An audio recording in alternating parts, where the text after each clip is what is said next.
when I wrote the book, I kind of did my own searches and talked to some connections that I had within the CIA, and just to verify exactly what the how this technology works. They wouldn't go as far as admitting putting voices in the heads. They had no problem admitting the directed energy capability, Mm, and um, and started looking around. And prior to my book, there was a couple of books where people had mentioned it in passing, but nobody with really any credentials. So when I wrote the book, I figured half the people that read this are going to think I'm just as crazy as the victims. But if it reaches a few people and convinces them that this is otherwise, then I figure it's done its job, and it seems to have done that.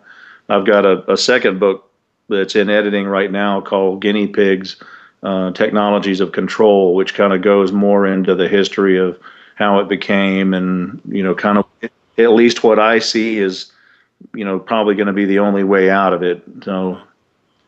because everybody's looking for ways to shield themselves and things like that, and the bottom line is we're going to need socio-political change probably to do anything about it. Definitely. I can see where that would be the case. Well, I have a copy of your book here, and I've read it, and I found it fascinating, especially. Well, I mean, I thought the background into the technology was really good. It was pretty thorough, and it really opened my eyes to the capabilities that are available out there.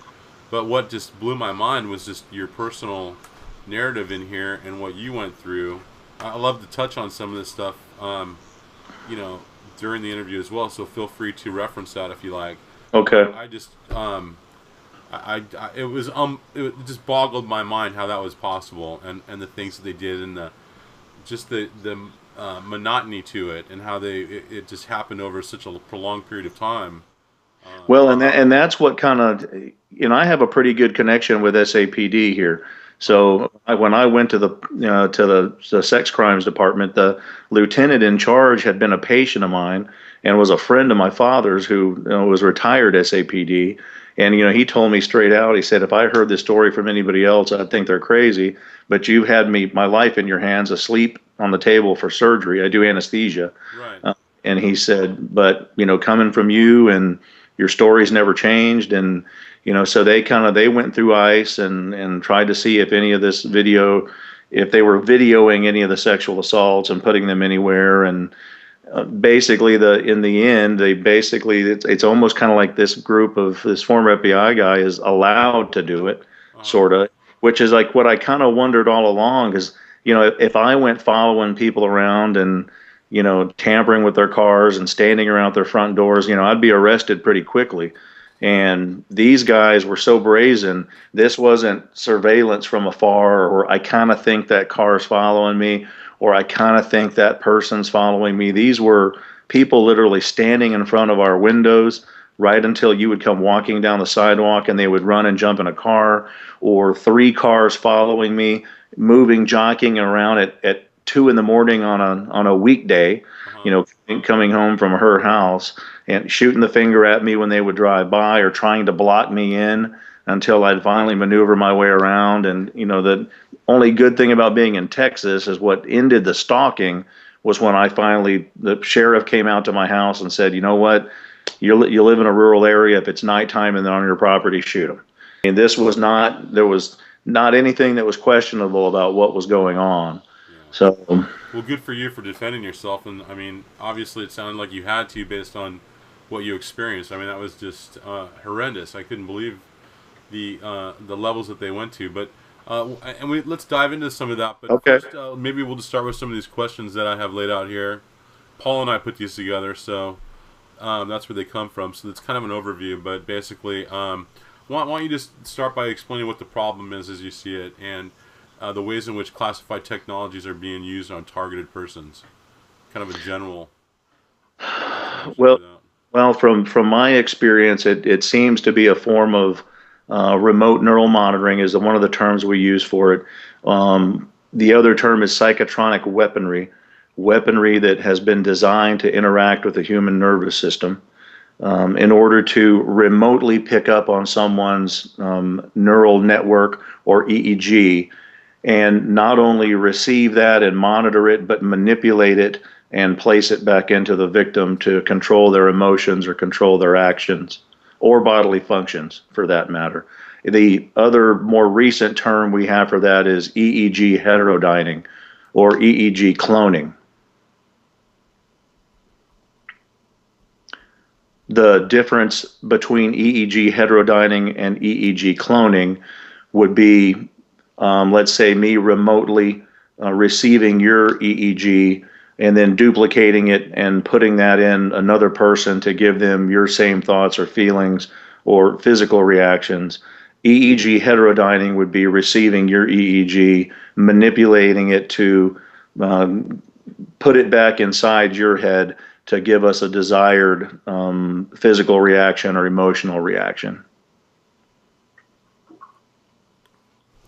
And exactly, I mean, give me an idea of how this technology works. I mean, I wish I could give you a good example of how it works. I know Robert Duncan worked on some of the projects. I mean, he claims it's a very complex, mathematical situation that does it.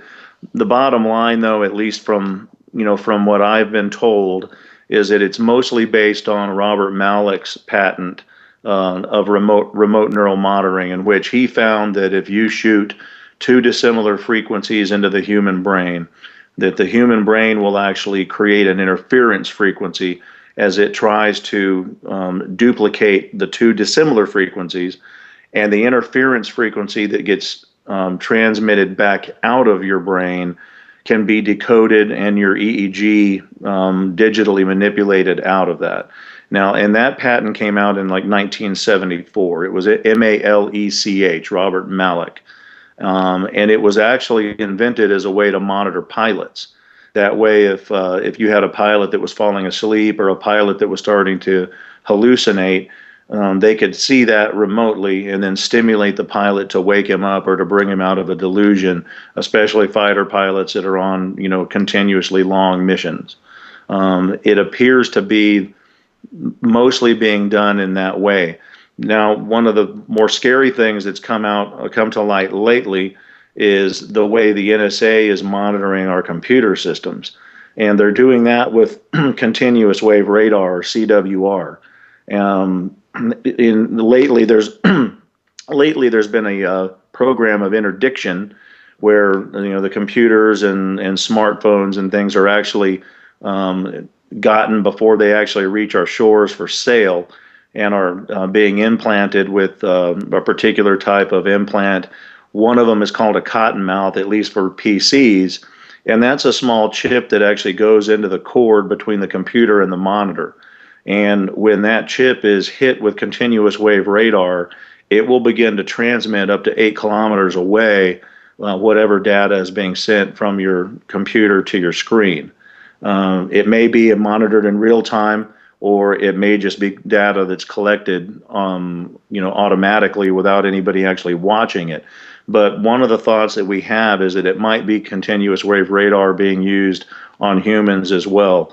And if you see Jacob Applebaum, some of his speeches and reports and exposure on this, he kind of alludes to some of Snowden's releases, that the same technology that they're using on computers, they may be actually using on human systems as well. so Snowden leaked a lot of this information about the gathering of information and sensitive private information of individuals through cell phones and computers and even your search engines and anything that you do on social media networks. But what you're talking about is like EEG, monitoring that is able to translate the brain patterns into verbal language, like English, and then put it back in your brain. Is that right? Or Yeah, essentially, yeah, and that is by definition what EEG heterodyning is. Like I said, it would be taking your basic EEG, receiving it, manipulating it, and spitting it back to you. And one thing that we found a long time ago within a lot of the neurologic studies is if you bombard the brain long enough with a certain frequency, the brain receives that frequency and adapts to that frequency and begins to operate in that frequency. And specifically with Malik's patent, if you're using two dissimilar frequencies and you get one hemisphere of the brain operating at one frequency, the other hemisphere at a different frequency, they create an interference frequency. And we know the brain transmits. That's why we can actually look at an EEG. Now, traditionally in medicine, we're using it with leads on the scalp, and that was the whole point of his patent, is that you no longer actually had to have leads on the scalp, that it could be done remotely with radio frequency. Wow. Now, that's not in sum the total of what these victims are experiencing. That's the monitoring and maybe some of the emotion manipulation. Um, Also, you can control the brain into making the body twitch or making the body do just about anything, since everything's controlled by the brain. But there also seems to be a directed energy component to the victimization of these people, because most of them are also complaining, of eye burning, skin burning, and what would appear to be microwave energy based weapons, body heating. Most of those techniques used for sleep deprivation. Almost all of the victims that I've spoken to complain that the attacks seem to be worse at night and seem to be geared at actually sleep depriving them. Tell me more about how that technology works, though. I mean, Well, the directed microwave. Yeah. directed energy weapons have been worked on for some time, and if you look at the addendum, the Army's addendum to the technology of non-lethal weaponry that came out late '80s, they clearly talk about using direct microwave energy as a weapon. We're already seeing that in the active denial system, millimeter wave system, Silent Guardian, which is a joystick controlled millimeter wave weapon that is actually being used experimentally in at least one Los Angeles prison. That way, when prisoners get out of line, a guard can actually manipulate the beam and burn the person until they get out of the way of the beam. So that's been worked on, for some time now. How it's being delivered, possibly via satellite or being, delivered long range, is classified technology that, hopefully will eventually get somebody that's a whistleblower to tell us more about how that's done. From what I've been told by some of my contacts, that a lot of this is being done, especially the weaponry, by satellite. There's been other, world leaders, that have complained about hearing voices and being attacked with directed energy. Of course, most of these victims that complain about it are immediately sent to a psychiatrist, Right. who won't Google anything or won't look at any of their research. But the directed energy component has been around for quite a while. How it's being used on such a grand scale is yet to be seen. But it's been demonstrated that it can be used in short range, like over, kind of a network or within proximity to someone, using, whatever the techniques are or whatever the tools are, but it can be delivered like someone next door to you or outside in a car. Is that Yeah, yeah. I mean, they've already, well, like I've said, you've seen the active denial system. Now it does, that's basically mounted on a Humvee.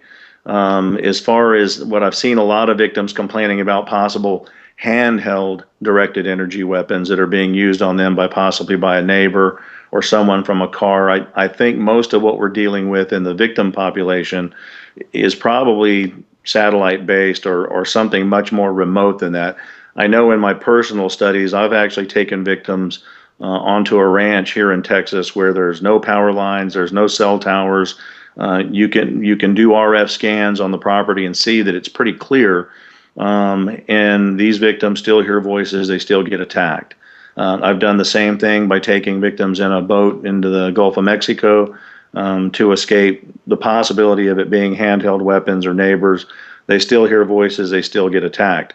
And some of the victims I've talked to, they're probably a little better explaining their situation.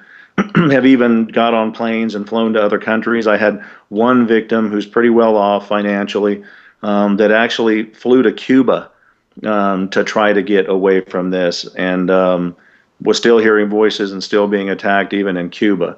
And just so these are all people that were professionals, were educated, were functioning in society just fine. And most of them were between 30 and 40 when they first started getting victimized. Much older than you would typically see somebody all of a sudden come down with schizophrenia. and no reason to have all of a sudden developed an acute delusional disorder. And I know in some of the questions I've been asked before is how do you determine whether this is mental illness or this is somebody being victimized? And probably the two biggest discriminators that I've seen to determine that are most of the victims are educated, most of them were functioning, most of them are professionals. I've talked to a lot of doctors, a lot of lawyers, whistleblowers from the National Geospatial Agency, a couple of whistleblowers I've worked with from the NSA. These were functioning people, and they can tell you the day they started hearing voices and started experiencing attack. And typically it's in the 40s, late 30s, early 40s, with no history of mental illness and high functioning in society prior to that day. The other big discriminator is with true mental illness, even bad schizophrenia, medication works. And being a physician, I certainly don't want to come off as saying that everybody that hears voices is being victimized by technology. There's mental illness.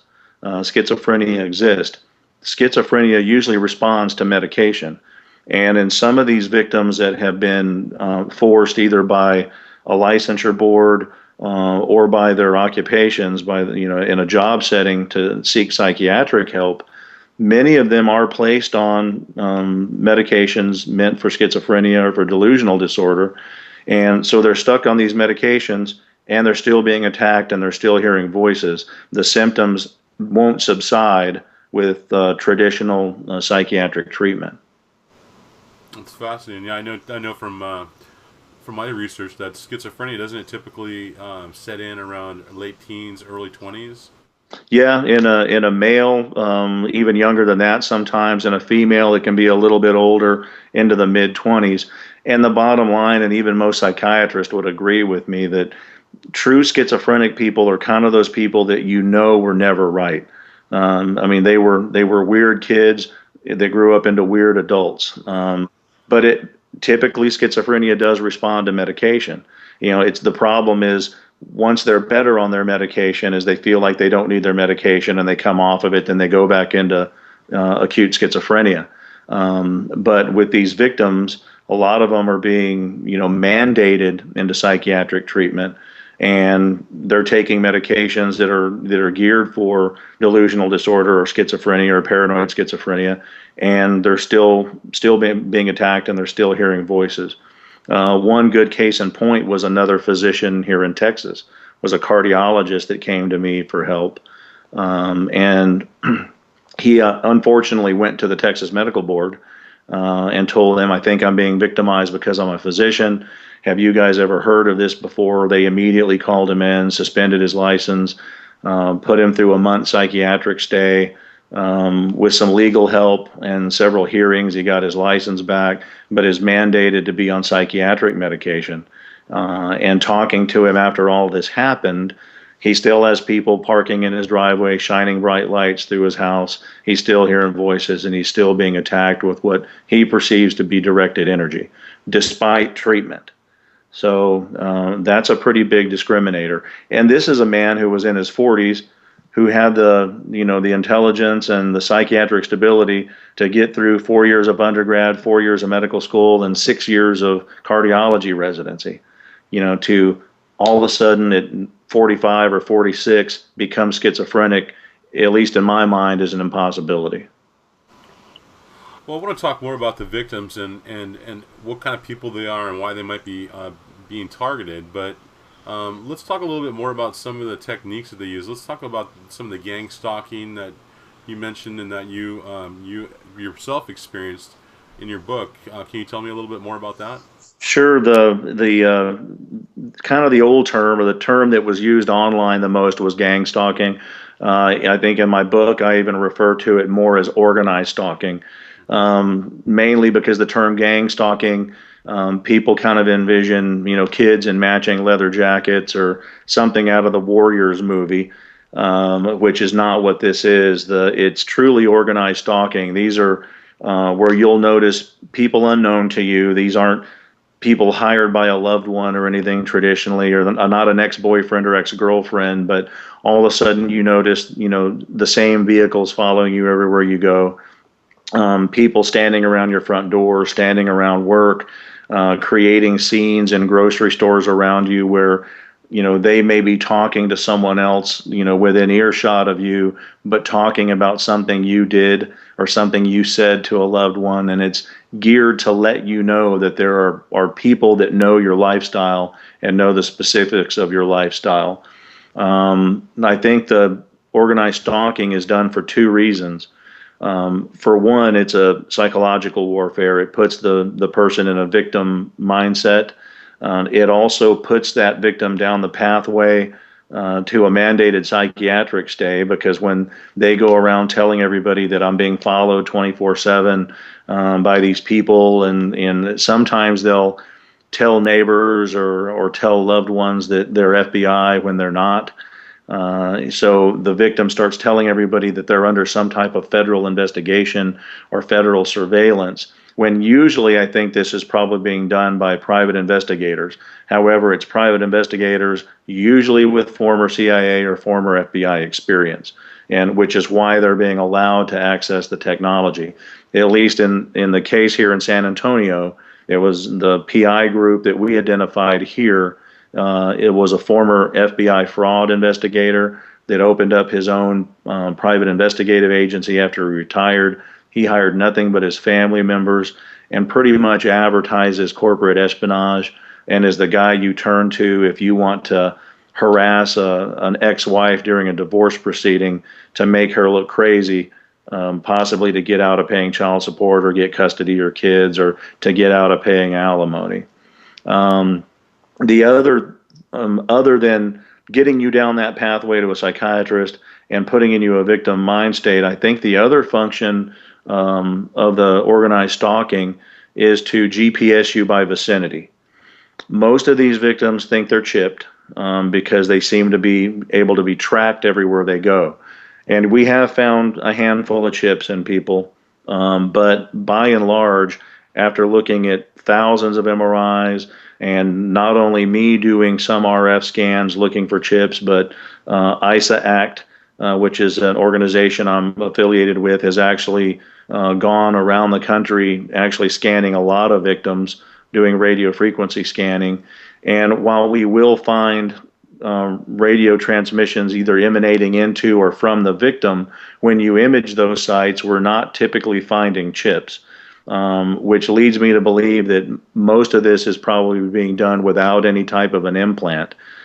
Well, the way you would do that, in my mind, would be to stalk that person and GPS them by vicinity until you can use whatever technology that is being used to remotely track them, by their EEG.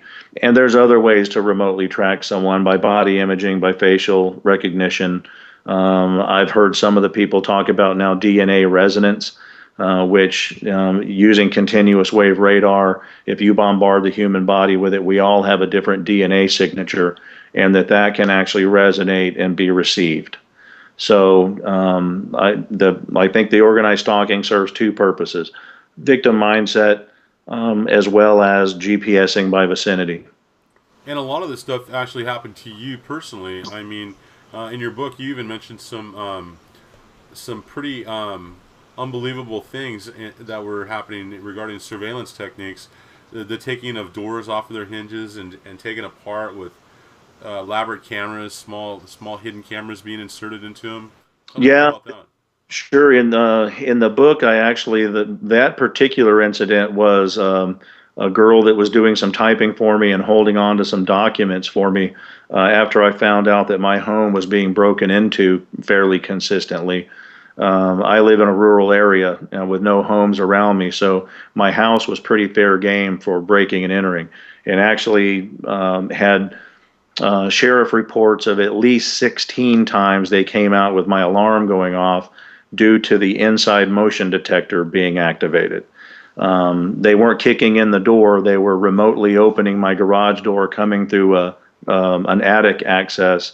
So the alarm wasn't going off until they actually set off the motion detectors. So when the police would get to my house, there was no bashed in door or broken window. So they would leave a note on the door saying that we looked at the perimeter and there appeared to be no breaking and entering. So, get your alarm checked. When the whole time they were coming, there were people inside my home. The girl that was actually storing much of my data and helping me do some of the typing of the book noticed that her doors were getting torn up. Her interior doors were being torn up. And then one day, after slamming one of her doors, heard something knock inside the door. And these are the hollow type doors that have a cardboard honeycomb system in between two veneer panels. So we opened up one of the doors to find that there was a 9-volt battery attached to essentially a low end nanny cam that had been mounted to the top of a plastic piece glued to the inside of the door with a small pinhole drilled into the door where it could actually shoot from the door into the bedroom, and then another one shooting from a door into the living room where she did most of the typing. Those also would pick up audio. Now that's real low end technology, and that would require a car nearby to do, or a neighbor nearby to do the reception. And in her case, just about every night around 9 or 10 o'clock, a car would roll up in front of her house and park on the curb with someone inside it that would sit there all night. And that's one of the other problems with organized stalking. As long as they don't come on your property, you can actually sit in a vehicle on the street, on the curb, however long you want. That's not illegal, and the police can't help you with that. Wow. So let's talk about the targeted individuals. Why them? Why you, for example? Well, in my case in the book, the girl that I was engaged to had kind of attracted the fancy of an older ear, nose, and throat surgeon in San Antonio, who had told me several years ago that he had this former FBI guy that he referred to as the ghost that did this barely legal harassment. And his exact words, he said, "I'm hiding him from my wife in case I ever need to use him to make her look crazy during a divorce." Well, at the time he told me that, I kind of blew it off and, thought, well, maybe this is just a guy that's just making himself look, grandiose and probably a little bigger than life. Until 2 years later, when I was engaged to this girl who I knew he had found attractive, and we had been on vacation with this guy and his wife before. This was a man and his wife who were well known to me. And then when I noticed her being stalked, and like I said, I live in a rural area. At the time, it wasn't even a driveway; it was a gravel road through a ranch to my home. And I would see her car leave the driveway at 2 a.m., and then immediately two more cars turn their lights on and follow her 5 miles up a gravel road to the nearest highway. I started following those vehicles, writing down the plate numbers. They all came back to this PI agency that he had told me about several years prior that he used to harass competitors, corporate espionage type of stuff. So she was strictly targeted just basically by someone interested in sexually assaulting her, which was what wound up happening with her.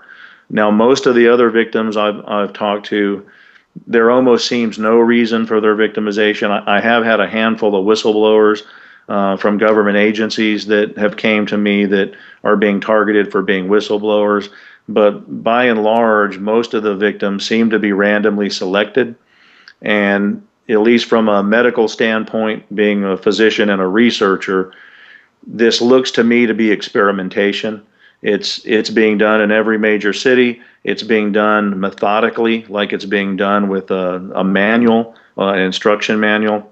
Most of these victims will kind of report the same scenarios that they're hearing in their heads, report the same scenarios with the organized stalking, and the same scenarios with the directed energy attack. So in my mind, on a grand scale, it's probably experimentation or continuation of MK Ultra. Having had their hands slapped initially by the Rockefeller Commission and the Church Committee hearings, I think what they did was be a little more careful to farm this out to governmental or prior governmentally hired people who are now in private industry. So there's some plausible deniability when and if these people ever get caught. So, they farmed out the technology to PI groups that are, most of them probably owned by former FBI or former CIA people who are now operating as civilians but being given access to government technology. It would appear to me that they're able to carte blanche select the victims however they want to, as long as the data goes back to the appropriate agencies at the top. So it seems like what the stuff that Snowden leaked out was really just the tip of the iceberg compared to this really high tech surveillance that's going on that we know nothing about. Yeah, I think it was the tip of the iceberg, and he has a lot more documents to release. Right. So I'm wondering if some of this is eventually going to come around.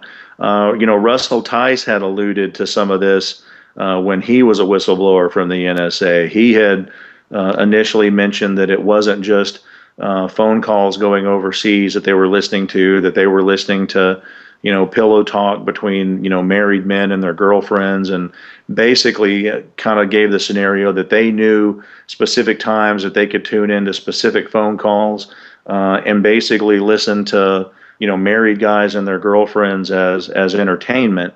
And it's come full circle to where even the NSA admitted that they've caught a number of their agents using this technology and what they kind of kiddingly refer to as love-int.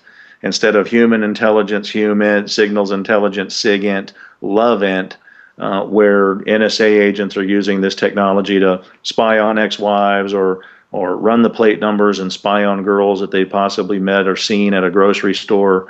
And if you look at the way the victims spread out demographically, and there's been studies on this, Freedom from Covert Surveillance and Harassment, has ongoing studies, checking the data of demographically who's being victimized. 70% or so of the victims are female. And most of these people are not radicals. They're not politically inclined. They're educated people that were functioning in normal jobs and having normal lives until one day they started hearing voices and being attacked and being stalked. And it seems to be intentionally a random sample. Well, I was just going to ask. I mean, how many of these people are dissidents or writers or whistleblowers themselves are involved in, some know something about government policy or are involved in changing policy? Are any of them really? No, not many. That's a definitely the rare. Now, like I said, I've had a handful of people that fit that description. Most of the people are housewives, doctors, lawyers. I mean, trust me, I certainly didn't want to be, the spearhead of this movement. I'm a medical doctor, was engaged to a girl who was a mortgage broker. Our plan was to be married and start a family and just live out the rest of our lives normally. It was never planned in my life to have this book or my next book come out or deal with any of this, and certainly not be the spearhead against any of it. Well, let's talk about who's responsible. Who do you think is responsible for this? And you talked a little bit about the experimentation factor, but is there any other rhyme or reason to why they're doing this? Well, I mean, if you look historically at the way MK Ultra started, they've been looking for a long time how to remotely control human beings. With MK Ultra and the technology that existed at the time, you were kind of stuck with using, psychoactive drugs. A lot of people were subjected to 900, 1,000 times electroconvulsive therapy to try to wipe the slate of the brain clean and create Manchurian candidates. Those were multiple sub-projects. The design of that study was, I hate to say beautiful, but was so well done. I mean, they studied every facet of human behavior in MK Ultra. Not all of the sub-projects were LSD and brain chipping. You've heard of some of the worst ones that dealt with that, but some of these other sub-projects were watching kids on playgrounds to study, childhood human interaction. Watching, adult men that use prostitutes to determine sexual interaction. They studied every facet of human behavior, and then also the ones that you heard about that were giving psychoactive drugs, or Ewan Cameron up at McGill University, using a combination of electroshock therapy and convulsive drugs or brain chipping. So it's actually started in the late 50s, early 60s with MK Ultra. Now, once they got their hand slapped at the Rockefeller Commission, you know, a lot of information came out in Freedom of Information, and there's been some really good books written on MK Ultra based on what the government released in Freedom of Information. Well, most of these sub projects, found success. The research didn't stop. The flow of freedom of information certainly stopped, but the research continued under different names, under different operation names, and certainly with them being a lot more careful as far as how anyone would actually pick up on the fact that it's experimentation. So, at least in my mind, when you have, estimated 300,000 people voicing identical complaints of hearing voices, voice to skull, directed energy weapons attack, and what would appear to be a random sample, it's got to be experimentation. And the only place I can see that going is figuring out, long-term study, because most of these victims have been victimized for 10 years or more. From a medical perspective with this technology, you would want to know how quickly you can degrade someone's psychiatric status, how quickly you can degrade someone's lifestyle to control them. And more than that, you would want to know, are there any weird cancers or any weird illnesses that are going to be caused by chronic bombardment with extremely low frequency waves, or any other radio frequency waves or continuous radar. That's going to be real important to know if this technology is being developed eventually to control the masses. You have to make sure that there's not going to be any weird cancers, thyroid cancers, leukemias, brain tumors, or anything that are going to arise from it. And that's the only reason I can see that some of these victims have been victimized for over a decade, because their lives are destroyed usually within a year of being having this technology used on them. So why continuously experiment on them would only be to find out medical data from chronic exposure. So what is their end game? Who benefits? And what's their purpose for doing this? Do you think? Well, I mean, I think the purpose, as I said, if you look back historically, they've been looking for a way to control the masses. And when the technology got to the point where directed energy could be used remotely, with weaponry that actually can manipulate the human nervous system, I think the end game is mass population control. In an interview probably about a year ago, Vladimir Putin actually admitted that Russia has been working on psychotronic weapons for quite some time. None of our media picked up on that. The only person that at least contacted me to make a comment against what he said was El Spectador, which is a newspaper, a news agency out of South America. But Putin said that whichever country controlled the best psychotronic weapons would control the globe without bullets or missiles. You control the decision making, you don't need bullets or missiles.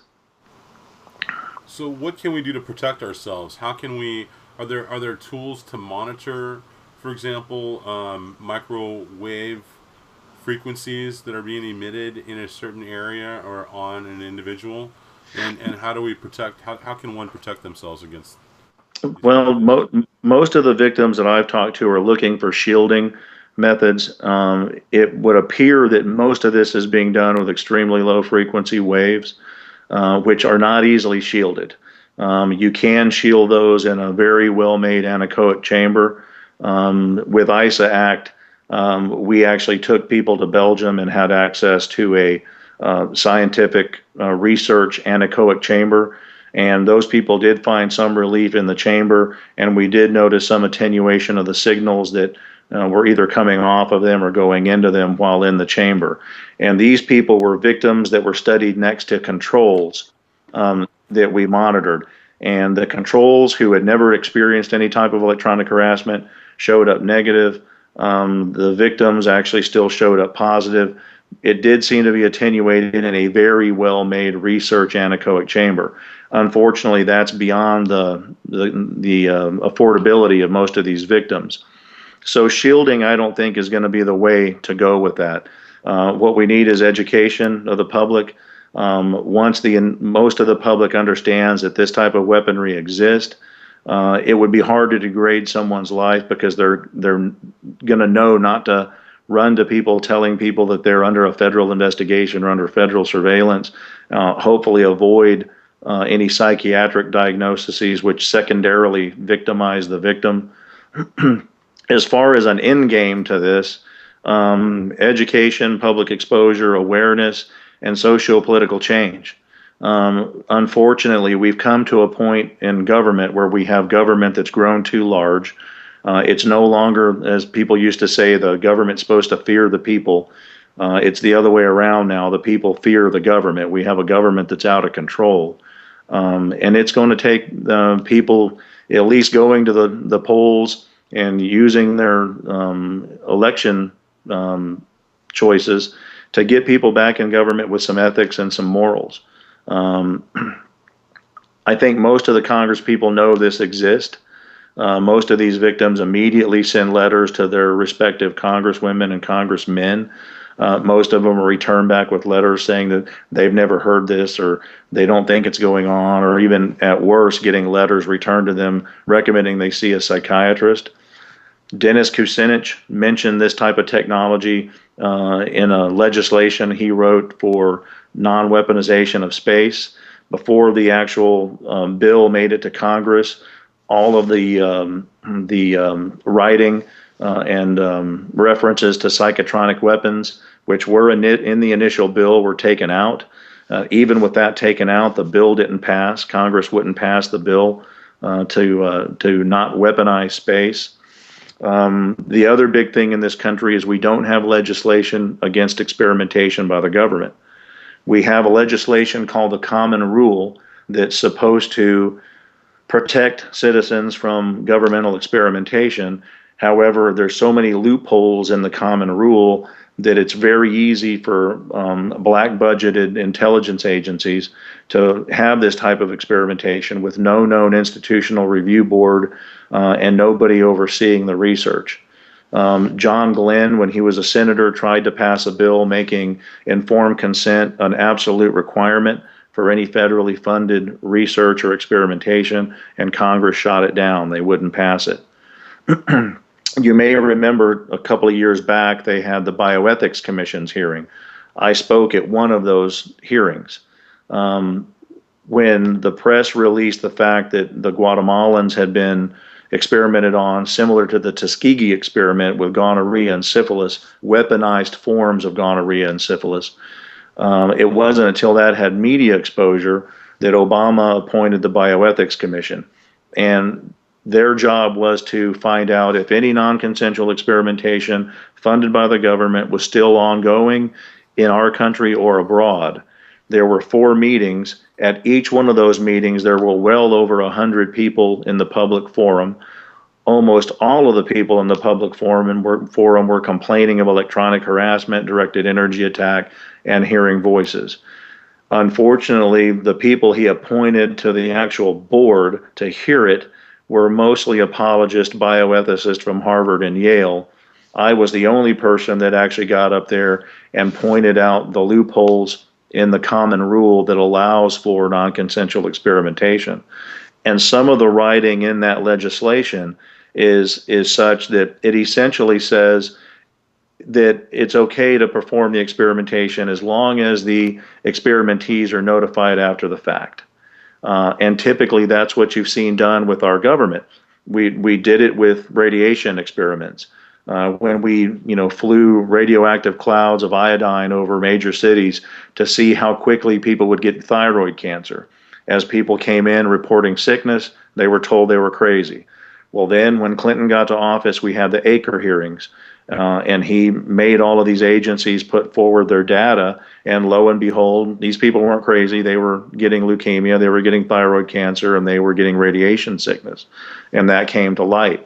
Same thing with the Tuskegee experiment, the syphilis study. These men were infected intentionally with syphilis, denied treatment for a lifetime, passed on that infection to their wives, their girlfriends, and their children, who passed on syphilis to their children. And it wasn't until there was some media exposure 40 years into the experiment that this was done. Well, then the surviving members and surviving family members got a lame apology from the government. That's typically what our government has always done. Do the experimentation. Once the media brings it to light, give the survivors an apology.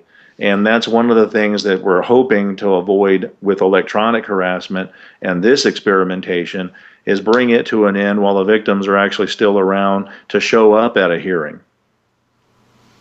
Well, I think that covers pretty much everything that I wanted to discuss. We kind of went in a little bit of a circle there, but I think we covered all the data. And is there anything else that you wanna say in wrapping up, or? No, not that I can think of. I mean, there is so much stuff coming out. I mean, even the book that I have in editing right now that will hopefully be released here in another month or two. No sooner did I get it electronically sent off to my publisher when all of a sudden, here's three more news stories that come out about some more graphic stuff from the NSA. Um, Now, one thing I will say, while MK Ultra was mostly a CIA program, I think probably a lot of this being done today is probably NSA based. The NSA does seem to be focusing more of their attention on some of these more exotic weapons. So, And how many terrorists have they actually caught as a result of this? oh yeah, you're the with all the surveillance that's going on, they seem to be surveilling us mostly. None of this surveillance seems to be curtailing terrorism. And I actually mentioned that in my next book, Guinea Pigs. That while they're passing most of this off as a national security issue, um, we're not catching any terrorists. The Middle East is on fire. It's almost all of those countries are back under radical hands. They all hate us, and it's your chances of dying in a car crash going to work is 1 in 30. Your chances of dying from a terrorist bomb is damn near 1 in 1 million. So Yeah, what are you really going to be worried about? yeah, yeah. I mean, it's easy to scare the public with terrorism, and terrorist bombs, but Media we're does a giving great job of that. yeah, but we're giving away our civil rights. We're giving away our privacy to protect ourselves from a boogeyman that I think is just really non-existent. And now it seems to be the increase in gun violence is another direction to take away more of our civil liberties and our freedoms. Well, and some of the gun violence that we're seeing, if you look at the Aaron Alexis thing, the Aaron Alexis went and shot up the Navy Yard. He had emailed Freedom from Surveillance and Harassment several times asking for help and Hearing complaining about voices, and complaining about the sleep deprivation right? mostly. And he worked in the IT sector. He was familiar with this weaponry. He knew it was extremely low frequency wave weaponry, which is why he etched that on the side of the shotgun. My personal belief with Aaron Alexis is I think they intended him to shoot up the airport in Norfolk, where he initially had an outbreak. He was walking by some people that he thought were making obscene gestures and obscene comments to him, and he went off on those people, and he was detained and arrested there temporarily for acting out in the airport. Well, then he came to the realization that those people weren't actually saying anything to him, that what he was hearing he was hearing in his head that was being transmitted to him. If you look at that scenario, it wasn't not long after that we did have an airport shooting in LA That's right. that again was someone that was hearing voices and had actually voiced complaints of suspected mind control. Um, when he went and shot up the Navy Yard, I don't think that was their intent. I think their intent was for him to go get a little bit more violent in the airport. Due to the fact that he etched "This is my elf wave weapon" on the side of his shotgun, I think the shooting at the Navy Yard is where he perceived the research was being done on some of this weaponry and was actually a vengeance shooting, not him being controlled to be a controlled assassin at the Navy Yard. Well, it's fascinating. It's frightening. A lot of good information there, John. I appreciate you Sure. you exposing some of this stuff and for helping me out with answering some of these questions. I appreciate that. Well, and Paul Baird's been at this a long time. His website's been up for Right. years. And this is a global problem. I mean, we're making a lot of noise about it and trying to get exposure in the United States, but I get emails from just about every country in the world with people complaining about this. And, and at least from a medical perspective, for a psychiatrist or for a medical doctor that maybe sees one person in their practice that's complaining of this, it's real easy to see it as mental illness. But when you dive into it a little deeper, like I have, and you're really seeing the vast numbers of people globally that are having not similar, but identical complaints, then it's clear as day that there's something more to it. So, Yeah, there definitely appears to be. So that's great. I appreciate you you helping us with this. all right. Thanks, Jeff.